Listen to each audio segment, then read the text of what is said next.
morning, students. Happy Monday. I wanted to start off this week with a life lesson for you guys, and then I'm going to go over our weekly schedule and talk about what you guys are going to be learning this week about the Industrial Revolution. So here we start with our life lesson. This week's life lesson is called Here Comes the Real Santa Claus, and it's written by Becky Sun. Becky writes, I believe in Santa Claus. No, I didn't always believe, but 9 years ago on Christmas Eve, he knocked on my front door and handed me a stocking filled with candy and toys. Unlike the majority of my friends, I wasn't introduced to the jolly guy until second grade. My family emigrated from Taiwan to a small town in central Georgia, where my dad got a visa for his family and a job doctoring inmates at a nearby penitentiary. I had just learned English, and from what little I could gather from my classmates, there was this guy who would come down one's chimney and put toys in one's stocking on Christmas Eve.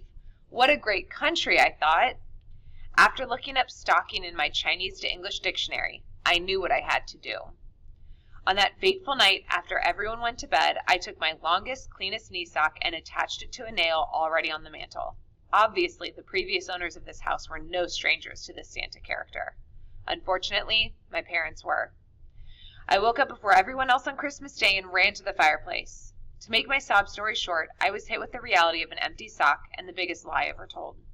I indulged in a few tears, quickly took down the sock, and stuffed it in the back of a drawer. Every December since then, the topic of Christmas memories would inevitably come up, and I would regale my friends with my poor little me story. I had to make it as wry as possible, or else I would cry. How could I know that Santa was just late? 9 years ago on Christmas Eve, an older man with a white beard and a red cap knocked on my front door. He said, I've been looking for you for 25 years. He handed me a bulging red stocking, winked, and left. On top of the stocking was a card. It read, For Becky, I may have missed you in the second grade, but you've always lived in my heart. Santa. Through tear-blurred eyes, I recognized the curly-Q handwriting of Jill, a friend I had just met 2 months before. I later discovered that the older man was her father. Jill had seen the hurt little girl underneath the jaded 30-something woman and decided to do something about it. So now, I believe that Santa is real. I don't mean the twinkly-eyed elf of children's mythology or the creation of American holiday marketers. I believe in the Santa Claus that dwells inside good and thoughtful people. This Santa does not return to the North Pole after a 24-hour delivery frenzy, but lives each day purposefully, really listens to friends, and then plans deliberate acts of kindness. 2 snaps for Santa Claus. 1, 2, 3. My dear students, I chose this week's life lesson, obviously, because it's timely. The Christian holiday of Christmas is right around the corner, and we're about to go on winter break for 2 weeks. But I also chose it because this year has been really hard because of this pandemic, and there are lots of people in need. So this week, your life lesson is what can you do to help those in need around you? Do you have the ability to donate toys and gifts for people in need? Or do you have the ability to lend a listening ear to a friend who needs it? How can you be a real Santa Claus to your friends and family, to your community?